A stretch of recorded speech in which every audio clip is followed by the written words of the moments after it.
Hello friends, welcome to our channel. ये है गुप्ता जी और ये है खन्ना जी।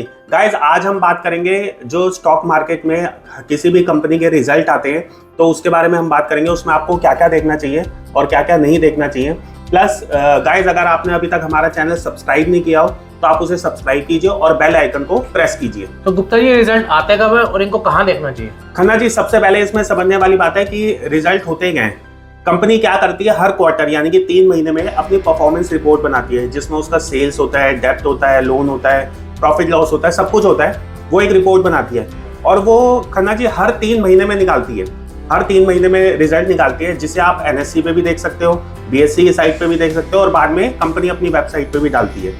और जो ये रिजल्ट है, हर कंपनी को 45 दिन के अंदर अंदर निकालने होते हैं। एक क्वार्टर आपका खत्म हुआ, 45 दिन में उसे रिजल्ट निकालना पड़ेगा। सिर्फ अब एक लास्ट क्वार्टर जो होता है उसके लिए उसे 60 दिन का टाइम मिलता है। अदरवाइज 45 दिन में उन्हें अपना रिजल्ट डिस्क्लोज करना पड़ता है। तो गुप्ता जी, जब ये रिजल्ट आते हैं तो हमें देखना क्या चाहिए इसमें? खन्ना जी, वैसे तो इसमें देखो बहुत चीजें होती हैं, लेकिन मैं आपको 3 या 4 बेसिक चीज बताऊंगा। जो आप देखो तो उससे आपको कंपनी की परफॉर्मेंस अच्छे से पता लग जाएगी। उसमें खन्ना जी सबसे पहला हो गया आपका सेल्स ग्रोथ। सेल्स ग्रोथ अगर पॉजिटिव है तो इसका मतलब है जो भी आपका प्रोडक्ट है कंपनी का या जो भी सर्विस है उसकी मार्केट में डिमांड है, तो यानी कि वो एक तरह से अच्छी कंपनी मानी जाएगी। दूसरा खन्ना जी हो गया कैश फ्लो। कैश फ्लो अगर पॉजिटिव है, कैश फ्लो का मतलब हो गया कि जो भी आपके ऑपरेटिंग एक्सपेंसेस हैं, जो भी आपके डेली टू डेली या जो भी एक्सपेंस है, वो आप अच्छे से पूरे कर रहे हो और वो पॉजिटिव है, तो यानी कि कंपनी एक तरह से अच्छी मानी जाएगी। तीसरा हो गया खन्ना जी प्रॉफिट मार्जिन, जो सबसे मेन चीज होती है। प्रॉफिट मार्जिन होता है कि एक परसेंटेज में कैलकुलेट होता है कि आप जो भी अपना रेवेन्यू है उसमें कितना परसेंटेज आपका प्रॉफिट हो रहा है। और ये अगर पॉजिटिव है तो कंपनी नो डाउट अच्छी है। वैसे तो industry to industry Khanna ji ये डिपेंड करता है कि कितना मार्जिन अच्छा है, लेकिन एक अगर बेसिक माना जाए तो 20% प्रॉफिट मार्जिन बहुत बढ़िया होता है। फोर्थ हो गया Khanna ji date level. Date का मतलब हो गया कि कंपनी ने बाहर से कितना उधार लिया हुआ है, कितना अभी पे कर चुकी है, कितना और ले रही है। अगर ये बहुत ज्यादा है तो ये एक तरह से थोड़ा बहुत रिस्की माना जा सकता है। लॉन्ग टर्म में तो रिस्की माना ही जाएगा कि डेट लेवल अगर बहुत ज्यादा है तो रिस्की है। तो जितना कम डेट होगा उतना कंपनी के लिए बढ़िया होता है। तो खन्ना जी, ये जो 4 चीजें हैं ये अगर आप देख लेते हो तो इससे ना कंपनी का थोड़ा बहुत प्रोफाइल आपको पता लग जाएगा कि कंपनी आगे चल के कैसी अच्छी चल रही है, कैसी नहीं चल रही। तो आप इन 4 चीजों से काफी कुछ पता कर सकते हो कंपनी के बारे में। तो गुप्ता जी, ये तो आपने बेसिक चीजें बता दी, पर और अगर हमें इसमें डीपली देखना हो तो क्या देख सकते हैं हम?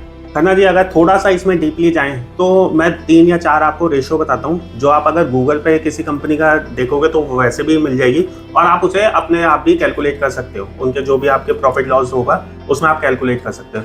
इसमें खन्ना जी सबसे पहले आ गया आपका EPS, अर्निंग पर शेयर। इसे हम कैसे निकालते हैं? जो भी कंपनी की नेट इनकम होती है उसको डिवाइड करते हैं हम उसके आउटस्टैंडिंग शेयर से, तो इससे उसकी प्रॉफिटेबिलिटी पता चलती है। जितना ये ज्यादा होगा उतना ज्यादा बढ़िया होगा कंपनी के लिए, उतना ज्यादा प्रॉफिट होगा और उतनी ज्यादा वैल्यू मिलती है उसके इन्वेस्टर्स को। दूसरी रेशो हो गई Khanna ji PE ratio, price to earning ratio, और ये बहुत इंपॉर्टेंट रेशो होती है।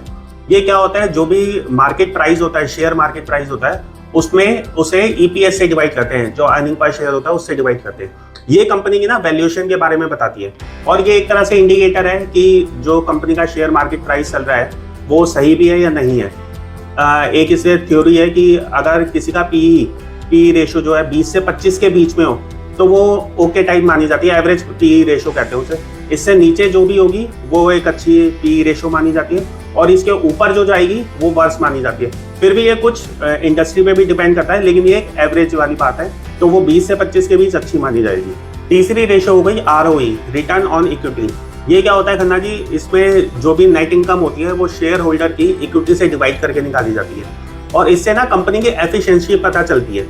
और ROE का कहते हैं 15 से 20% है अगर, तो एक अच्छी रेशो मानी जाएगी। फोर्थ हो गई खन्ना जी डेप्थ टू इक्विटी रेशो। इसमें क्या होता है, जितना भी टोटल डेप्ट है उसके शेयर होल्डर की इक्विटी से डिवाइड किया जाता है और ये एक तरह से फाइनेंशियल हेल्थ बताता है कंपनी की। इसमें जो एक इंडिकेटर माना जाता है कि अगर किसी भी इंडस्ट्री टू इंडस्ट्री डिपेंड है, लेकिन 2 से ज़्यादा इसकी DE रेशो नहीं होनी चाहिए। और किसी की अगर रेशो 2 है तो इसका मतलब हुआ कि उसका जो 2/3 कैपिटल है वो उधार लिया हुआ, वो डेट के थ्रू है, सिर्फ 1/3 शेयर होल्डर के थ्रू है। तो 2 से ऊपर जिसकी है वो तो वैसे ही बेकार है, समझ लो आप। इंडस्ट्री टू इंडस्ट्री डिपेंड है, लेकिन 2 से ऊपर आप मान के चलो बेकार है। 2 से जितनी नीचे होगी उतना अच्छा है कंपनी के लिए। और लास्ट में खन्ना जी, हर कंपनी ना अपने इस जो भी रिपोर्ट अपनी डिस्क्लोज करती है उसमें ना फ्यूचर गाइडेंस भी बताती है। वो अपने फ्यूचर के बारे में बताती है कि फ्यूचर अगर उसकी ग्रोथ पॉजिटिव है तो ये कंपनी के लिए अच्छा है कि हाँ भाई ग्रोथ के चांसेस हैं।